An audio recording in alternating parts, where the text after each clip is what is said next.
Last football season, Shehan Jeyarajah from CBS Sports became a weekly guest with us.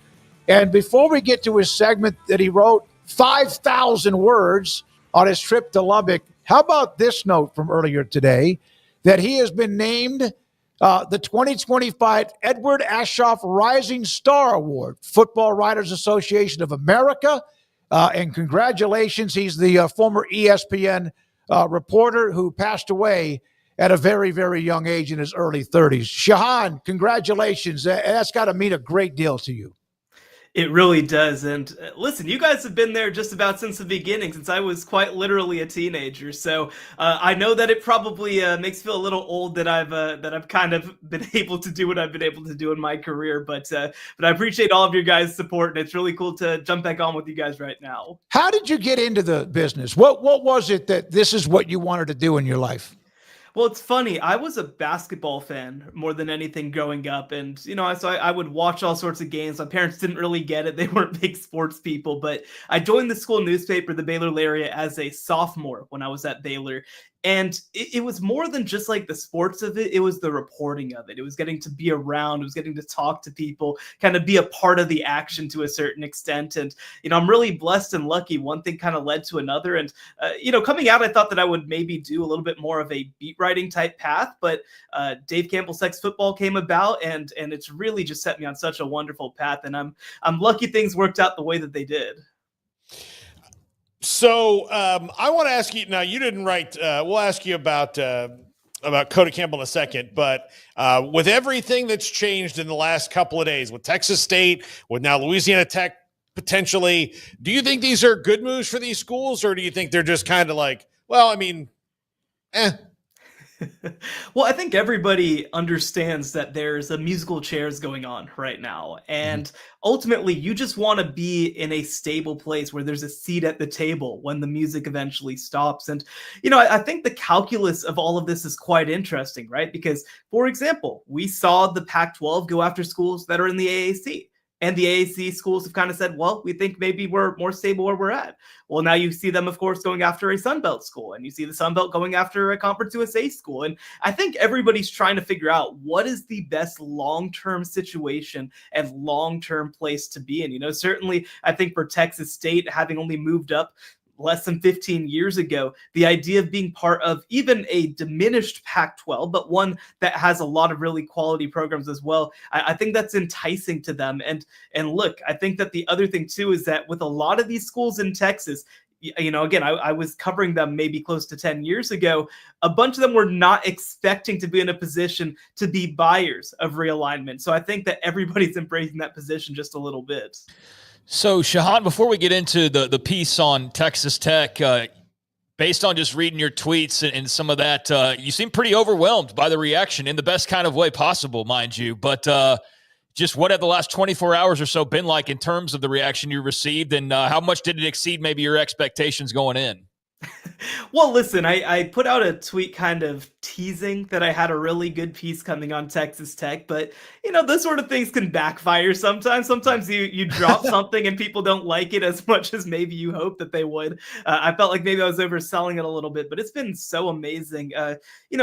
For me, right, like, I'm somebody who obviously is from the Metroplex and from the big city. I haven't spent a lot of time out in more rural areas, and people obviously are very territorial and they're sensitive. They want to make sure that the places that they know and love are respected. And look, I mean, I think that we can add to that, right? Like, I'm of a background that you don't necessarily see a whole lot in West Texas. So I know that there was a high bar for me to clear to try to make sure that people felt understood and respected. And so I put a lot of work into that, not just on the trip that I made to West Texas last week, but this has been, I think, a long-term investment that I've done in trying to make sure that I understand the people and places of college football the best way that I can. And so to see people, I think, have such a positive reaction, and so many people come to me and be like, you know what, I really feel like you got my place, the place where I care about.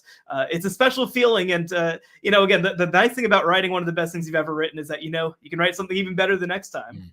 Yeah, no, I think the reaction speaks for itself. I really enjoy the article. And I was somebody who lived out in Lubbock for a couple years. Now, mind you, it was like 10 plus years ago. So a lot of the stuff is much newer and different. But I had a better understanding when people would go like, Lubbock, why the hell would you go there? What we're recruiting? I kind of got it because once you're out there, you get it. How long did it take for you to kind of get what Lubbock was about? How many trips and just kind of when did that moment you think happened for you?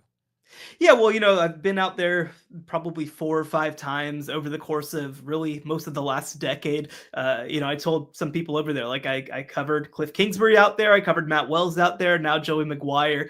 And I think for me, something that really helped clarify, first of all, those feelings was going from Matt Wells to Joey McGuire, and Joey McGuire so effectively kind of casting himself as the mayor of Lubbock, the governor of West Texas, being a visible and vocal face of the program, and the way that people responded to that. And the other thing, too, that I've always heard from Texas Tech people and from Lubbock people and West Texans is, hey, this place is everything you need. And, you hear that, right? Like, I mean, that's something that people, say about Dallas, people say about all sorts of other places. And so I really wanted to get more of an understanding of the lifestyle of these places. Most of my trips to Lubbock have been spent around Texas Tech and around the campus. I really made a concerted effort to go into downtown, to go into the new developments, to really see what's out there. And again, I don't know what I expected to find, but I think that it was really transformative to me to just get the opportunity to kind of see neighborhoods, for example, that looked like they could be in Dallas or Austin or Houston, to see coffee shops, to see bars and wineries that are, really up there with some of the most interesting ones that I've been to. And I think that, again, look, there's an understanding that if you're living in Lubbock, like you're not in Dallas, you're not in New York, right? Like there is that understanding, but you have everything that you need here. And I wanted to try to communicate that in my piece. You mentioned that perhaps your favorite moment in the entire trip was being told Lubbock used to end at 82nd Street, going there now and seeing dang sprouts instead of cotton fields. I mean, I did not expect that, right? Like, especially if you are around Texas Tech's campus in the downtown, like, again, it's not run down by any means, but it's just, you wouldn't think that there's Lululemons and that there's Sprouts and that there's all these sorts of places that in a very well-off area, in a very well-off, very developed, very modern type development that you see out in Lubbock. And, again, you hear all this stuff about, especially, I think there's kind of a moment right now in America when it comes to mid-sized towns. I think that in some cases, people are getting a little tired of the giant cities, of the Dallas, Austin, Houston. And, I think that even in my time that I was in Waco, I got an opportunity to see some of that development and see what Waco looked like in 2012 versus what it looks like now in 2025. And I think that Lubbock, being sort of a metropolitan area to itself out in West Texas, I think has really been transformed in so many ways by that level of development. And again, one of the stats that I kind of saw was like the median age of the person coming here is under 30 years old right now. They're retaining people who go to Texas Tech who traditionally would have gone to maybe one of these better or bigger, rather, not better, metros. And I think that ultimately, like, that says a lot about the story of where this place is heading. The biggest thing was always, like you said, like Lubbock was, they used that against them. I think if you get over the distance, you're going to be fine there, right? Especially if you're getting paid like you are. Well, and look, here's the reality, right? I mean, it is 5 hours into not very much. That is real. Yeah, that is very real. To get there, right? Yeah. And so, there's a little bit of like mentally, you kind of like, I don't know. It's a weird experience driving because, I'm used to driving. It's a little isolating. It's a little isolating. Yeah. And I mean, when I drove there the first night too, I had to get there a little quicker because the sun was going down.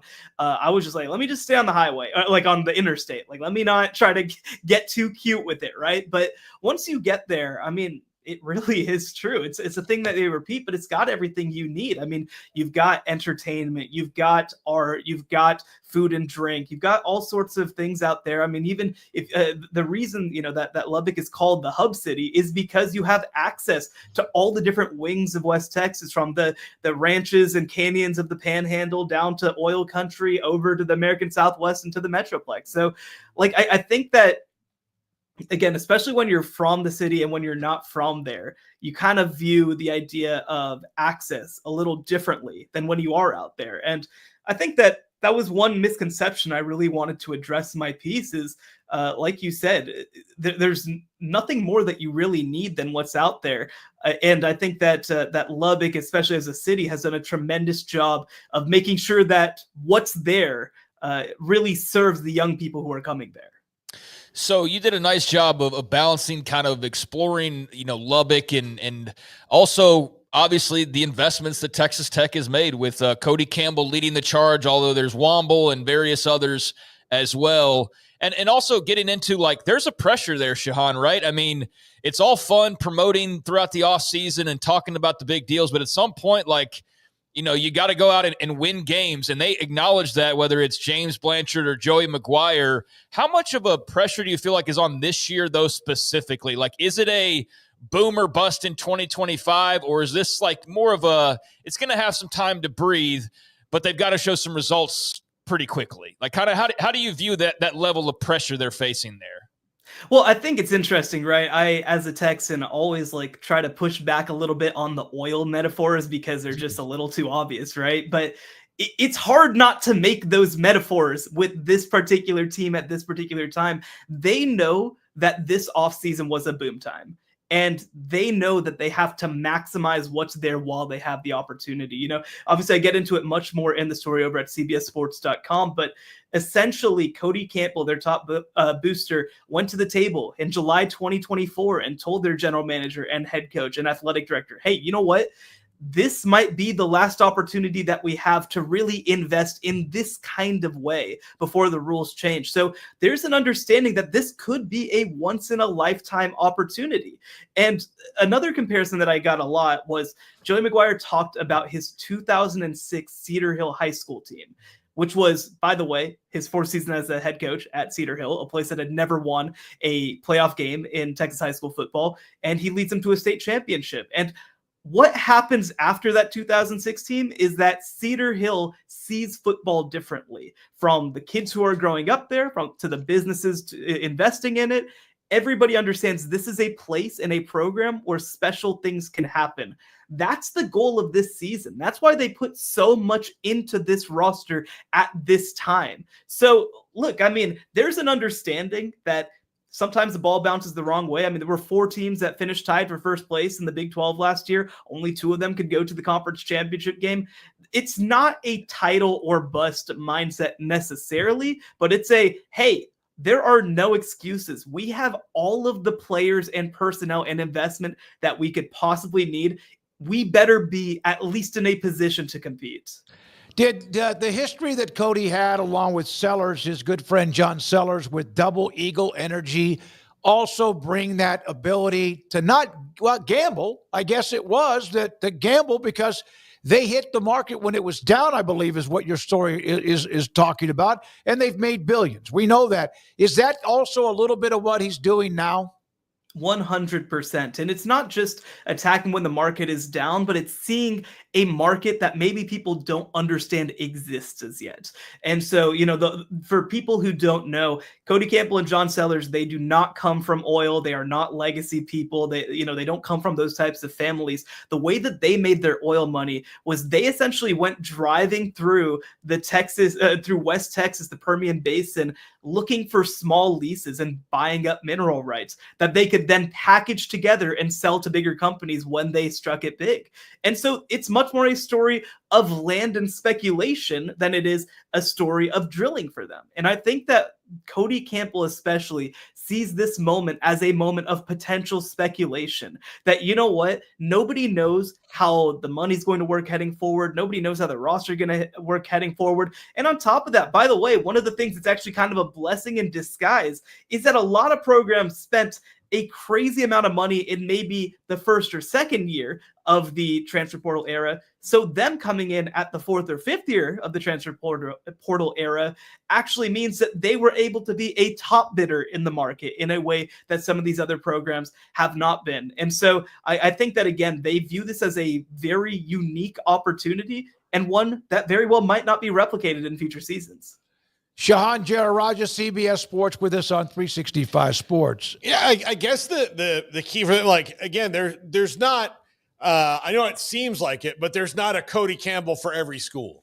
There's not like these guys for every school. So they have an advantage in that, A&M has a bunch, Texas has, a bunch, but when you just go around just even their own conference, that they don't really have to worry about, outspending another collective all that much, do they? No, 100%. And the other thing that I want to bring to the table, because there are schools that have multiple billionaires, but I think that one of the reasons, and look, I think it's very easy to tell this story as, well, they spent a bunch of money and got a good football team. That's the story. And it's not the story, but I do think that there's another piece to this, which is the organization of it all. Like I mentioned, Cody Campbell has been as forward as any really booster in all of college athletics in terms of trying to create an organization and a structure. And I get into it in the piece, but he, again, going to the table last year and saying, we want to prioritize this window. He ensured that their general managers and their staff and their scouting staff were preparing for the moment that any potential kid could enter the portal. So they'd have grades on them, so they'd have valuations on them, so they'd be prepared, so they could be quick, so that they could get kids on campus while other schools were trying to figure out, are we going to offer this kid? Are we going to offer him an NIL deal? So it's not just the amount of money that they threw around, although that's a big part of the equation. It's also they were more prepared than anybody else for this moment. And it was a major market inefficiency. Also, by the way, because they did not try to go and get a quarterback or get a wide receiver primarily. They were really trying to build in the trenches and had, I think, a really good strategy that allowed them to maximize the money they did put into the field as well. Has covering them for this story at all altered or changed your outlook on them as far as the season goes?